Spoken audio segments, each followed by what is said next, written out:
네, 안녕하세요. 조동석입니다.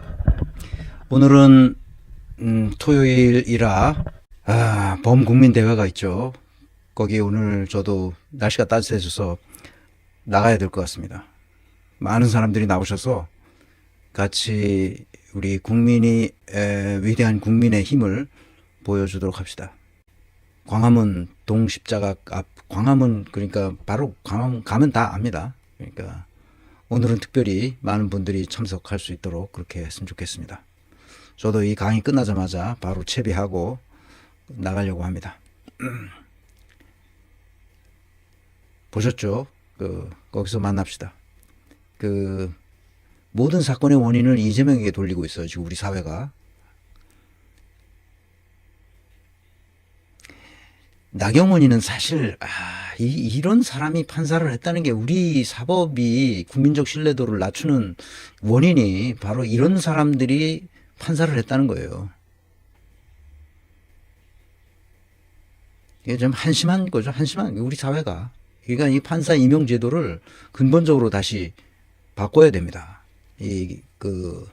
법률가를 기르는 교육 시스템도 완전히 바꿔야 되지만 이 임용하는 것, 그 다음에 거기서 일하는 것, 이런 걸 보고 다 다시 해야 됩니다. 이게 완전히 잘못됐어요. 이런 애들이 판사를 했다는 거 아닙니까, 이거. 빠루 들고 날뛰고. 이게 2019년, 이제 6년 전 얘기죠. 2019년 공수처법 패스트트랙에 올릴 때 그때 4월인가 그랬는데 국회가 난장판이 됐잖아요, 난장판이. 이재명 비난하고 있어요. 이재명을 까고 있어요. 이재명이 만물 근원설이야. 이재명 만물 근원설. 만물 기원설인가? 만물 창조설. 대장동 사건도 이재명 탓이고, 심지어 50억 클럽도 이재명 탓이고, 나라를 이렇게 만든 것도 이재명이고, 우주가 이렇게 생겨먹은 것도 이재명이고, 계엄령 선포한 것도 이재명이고, 헌재가 이렇게 심판이 늦어지는 것도 이재명 때문이고 다 이재명 때문이야. 그러니까 얘네들 미치지 않고서는 어떻게 이렇게 하는지. 요새 이준석도 이재명을 비난하고 있어요. 이재명을 까고 있더라고. 나 참 이준석 이 녀석 진짜. 아이고, 이재명 쏘고 나도 죽겠다가. 김건희 이거 아주 유명한 말이 됐어요. 이제 이재명 쏘고 나도 죽겠다가. 진짜 죽는 사람은 죽겠다 소리 안 합니다. 김건희가 윤석열에게 지시하고 윤석열이 그 부하들에게 지시했죠. 그래서 나라가 이 지경이 된 겁니다. 이 모든 사태의 출발은 김건희로부터 나옵니다. 김건희가 이 사태의 직접적 원인이라고 보시면 됩니다. 김건희의 성향이 그렇습니다. 다른 사람을 죽이고 자기는 건재한 그런 상황을 만들어내는 사람이죠. 평생을 그렇게 살아왔고 윤석열하고 살면서 그것을 경험해 왔기 때문에 이제는 이제 빼도 박도 못하는 세상이 되었습니다. 이제 김건희와 윤석열은 대한민국이라는 나라를 너무 쉽게 본 거죠.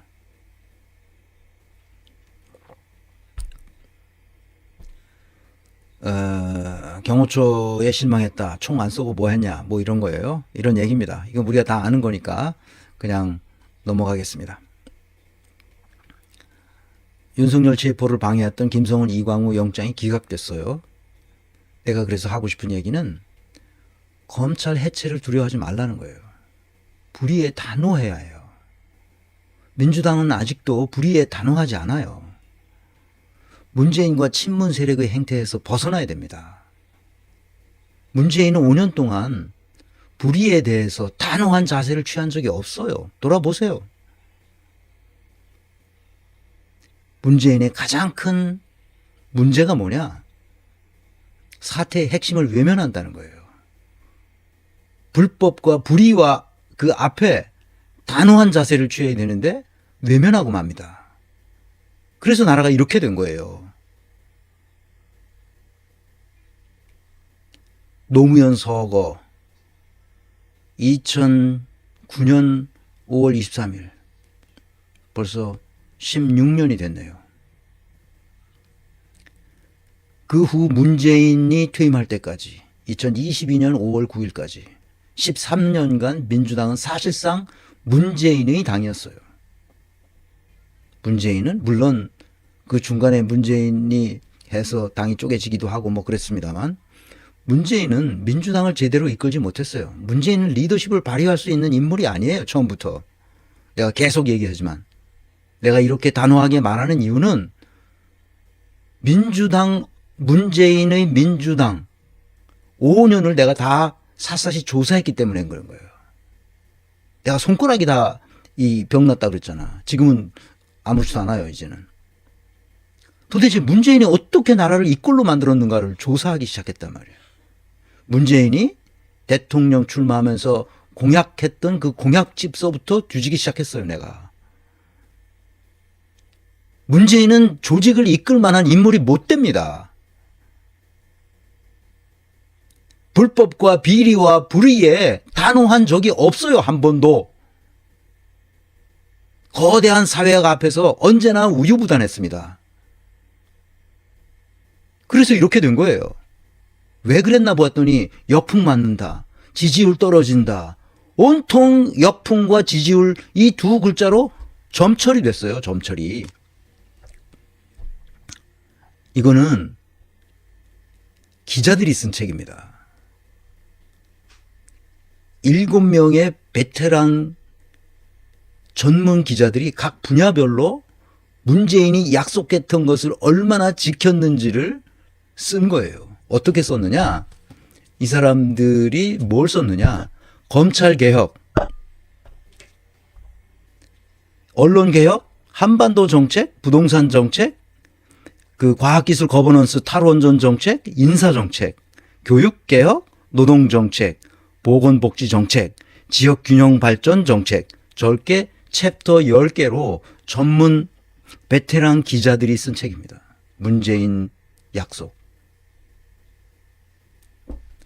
이 7명의 기자가 이 책을 쓰면서 문재인에 대해서 평가한 일반적인 평가가 있어요.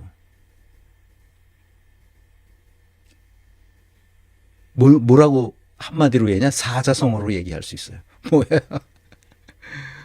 우유부단. 우유부단했다는 거예요. 결정을 못하는 거예요. 그러니까. 왜 결정을 못할까요?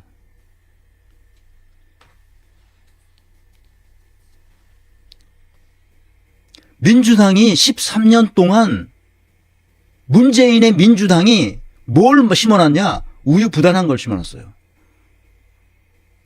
불의 앞에 단호한 자세를 보이지 못했어요. 한 번도. 좌고 우면, 우왕좌왕, 우유부단. 이게 이 책의 핵심이에요. 이 책에.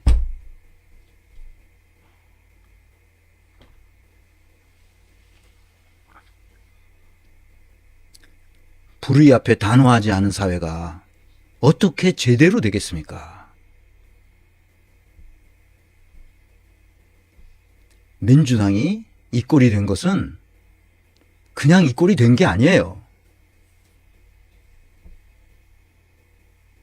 지금 초선 의원들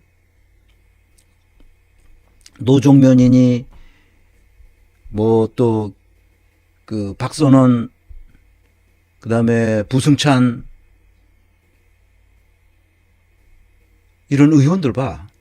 불의 앞에 단호한 자세를 취하잖아요. 뭡니까 이게? 오죽 답답하면 추기경이 나서서 헌재 더 이상 지체하지 말라. 정의에는 중립이 없다.